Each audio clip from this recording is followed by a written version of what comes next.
कौन डिश है? Chicken tikka butter masala. Chicken tikka butter मसाला।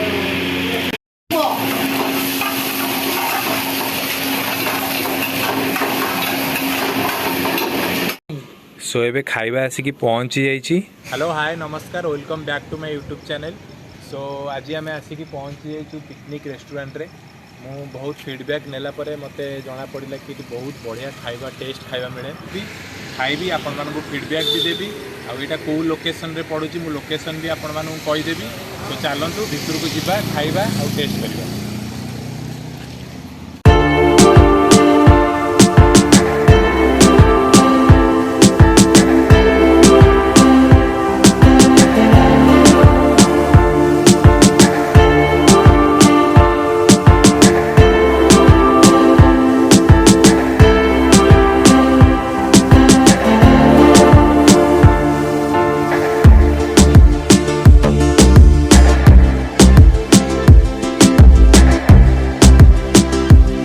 आमको दे दियो गोटे फुल फ्राइड राइस दियो। को फ्राइड चिकन फ्राइड राइस आ ये से फ्राइड राइस अच्छी कि जो चिकन प्राउन सब मिसी थी ना सेमती कि नहीं तो खाली चिकन फ्राइड राइस गोटे फुल दियो।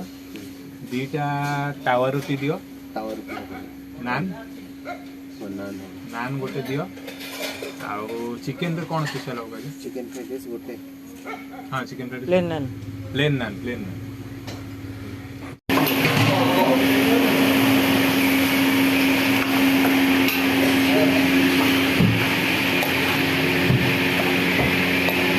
कौन डिश है? Chicken tikka butter masala. Chicken tikka butter मसाला।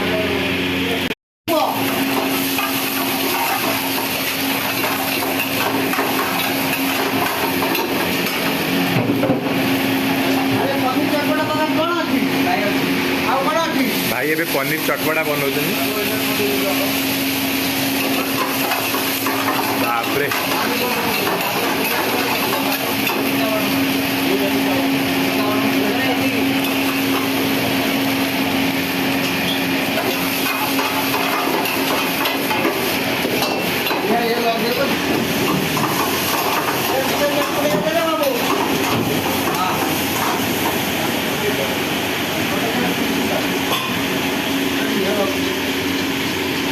एटा कौन डिश बनी बाबे?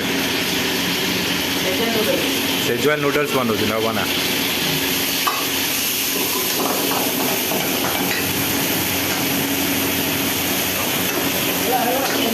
वाव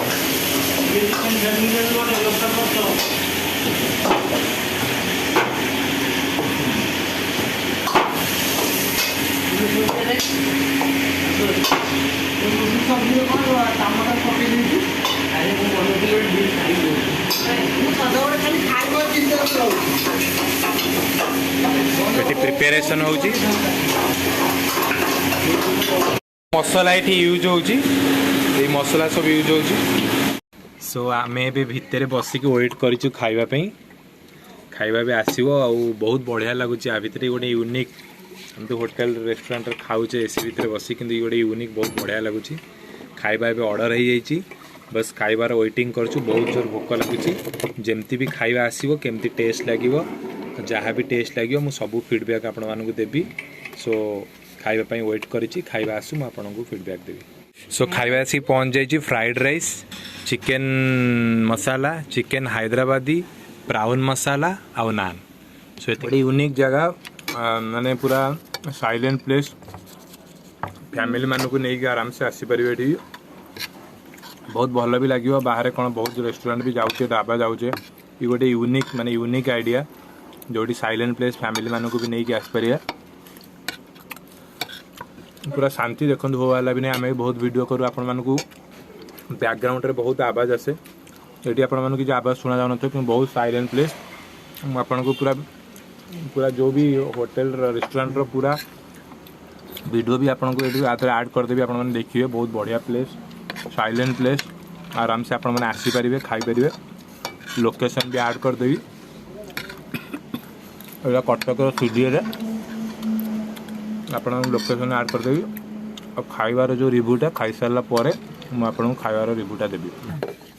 खाଇବା बहुत टेस्टी होइछि बहुत बढ़िया होइछि भल भी लागुछि खाइबार स्वाद भी बहुत भल अच्छी आसतु टेस्ट करूँ फीडबैक समय तो खाइबा एक्चुअली मुझे कहूँ गले बहुत खाइबा टेस्ट थिला जो प्राउनटा मगेलु ता मसलाटा बहुत टेस्ट थिला चिकेन रे चिकेन मसाला भी बहुत टेस्ट थिला ओवरऑल खाइबा बहुत टेस्ट थिला किंतु गोटे जिनसर मते कमी लगिला जोड़ा होची क्वांटिटी ये जो आम डिश मगेलु सी देखूँ यही ताटियार आमको देते यही बॉक्स रे आमको देते तो मत लगे कि प्राइस हिसाब से डिश यही डिशटा एक्चुअली दबा कथा नुह जोटा मत कमी लगे एक्चुअली आम सब रेस्टोरेंट बुलिकी खाऊँ टी बड़ डिश रे दौरान यही जिनसा मत कमी लगे बाकी ओवरऑल खाइबा जो टेस्ट उपर जी बहुत बढ़िया थिला आपण मैंने फैमिली सहित आसीपारे मुझे आड्रेस लोकेशन देदेवी आपण मैंने आसीपारे और खाई जापरेंगे सो एबे आमे खाई रेस्टोरेंट रू बाहर की पळे आसिलु मु एबे आपण मानको बिल शेयर कर दूची जोटा मो हाथ रे अछि बिल हैला टोटाली 800 टंकार बिल हेजी नॉन वेज फ्राइड राइस जोटा देइतले सेटा होची 170 रुपीस प्लेन नान होची 30 रुपीस चिकन हैदराबादी होची 160 रुपीस और चिकन मसाला होची 160 रुपीस और ब्राउन करी 250 रुपीस यही प्राइस रे देइतले सो टोटाली जो ओवरऑल बिल है 800 रुपीज है मो हिसाब रे बिल माने रेट बहुत कम अच्छी बहुत भल अच्छी कारण प्राउन रो जो डिश मुझे जगह मोर एक्सपीरियंस अच्छी 350 400 रुपीज ये 250 रुपीज लगे बहुत भल प्राइस अच्छी बहुत भल प्राइस सहित तो बहुत भल खाइबा भी थिला किंतु गोटे जिनसर कमी जोटा मत लगिला जोटा क्वांटिटी टिके कम थिला मु सेही जिनसटा कमी कहबी बाकी ओवरऑल प्लेस बहुत भल थिला खाइबा बहुत भल थिला आउ ओवरऑल सब बहुत भल थिला प्लीज मो वीडियो को शेयर सब्सक्राइब और लाइक करंतु जय जगन्नाथ।